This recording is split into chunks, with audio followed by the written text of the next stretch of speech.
बिस्मिल्लाहिर्रहमानिर्रहीम। अस्सलाम वालेकुम मेरे प्यारे व्यूअर्स, कैसे हैं आप सब लोग। उम्मीद है आप सब लोग खैरियत से होंगे। यमी फूड विद आलिया में आप सब लोगों को वेलकम कहती हूँ। आज मैं आप लोगों के लिए बहुत ही मज़ेदार नाश्ता लेकर आई हूँ। जो लोग नाश्ते में मीठा खाना पसंद करते हैं, ये नाश्ता उन्हें बहुत पसंद आएगा और ये सिर्फ 10 मिनट में बन जाएगा।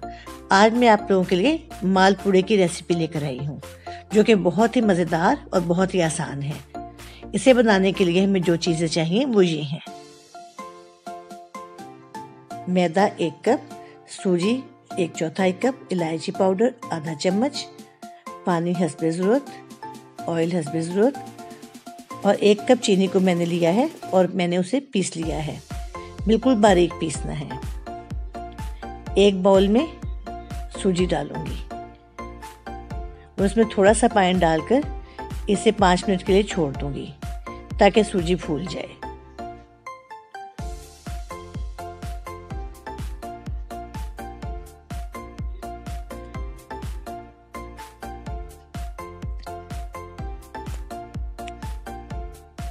पाँच मिनट गुजर चुके हैं। अब मैं इसमें मैदा ऐड कर रही हूँ।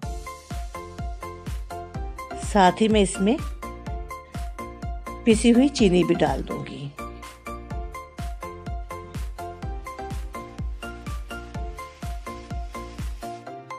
अब मैं इसमें इलायची पाउडर भी डाल दूंगी और इसमें इतना पानी डालूंगी कि ये मिक्स हो जाए, अच्छा सा एक बैटर बन जाए, स्मूथ सा। आपने इसे बहुत ज़्यादा पतला नहीं करना।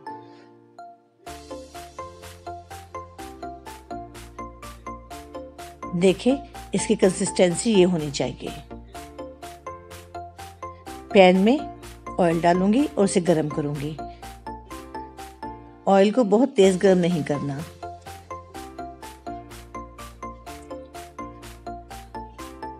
आप कोई सा भी बर्तन नाप लें, कोई चम्मच या कोई कप, ताकि सारे मालपुड़े एक ही साइज के बने। मैंने ये चम्मच लिया है। अब मैं मालपुड़े का बैटर लेके इसे ऑयल में डाल दूंगी। इसके पकने की निशानी ये है कि इस पे छोटे छोटे बबल आ जाएंगे। जैसे ही एक तरफ से पक जाएगा, मैं इसे दूसरी तरफ से पलट दूंगी।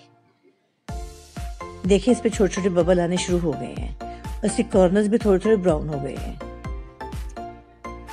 जब आप बाजार से मालपुड़े लेते हैं तो उसके कॉर्नर्स हल्के हल्के ब्राउन होते हैं। देखिए, अब एक तरफ से पक चुका है। अब मैंने इसे दूसरी तरफ से पकाना है। इसी तरह मैं सारे मालपुड़े बना लूंगी। देखिए, हमारे गर्मा गर्म मालपुड़े तैयार हैं। साथ ही मैंने चाय भी बना ली है। नाश्ते में चाय के साथ ये मालपुड़े बहुत ही मज़े के लगते हैं। आप इसे ज़रूर बनाइएगा। देखिए मालपुड़े की फाइनल लुक।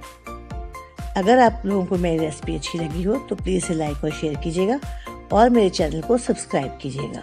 तो इंशाल्लाह फिर मिलेंगे किसी बहुत अच्छी नई रेसिपी के साथ। तब तक खुश रहें, खुश रखें। ओके जी, अल्लाह हाफिज़।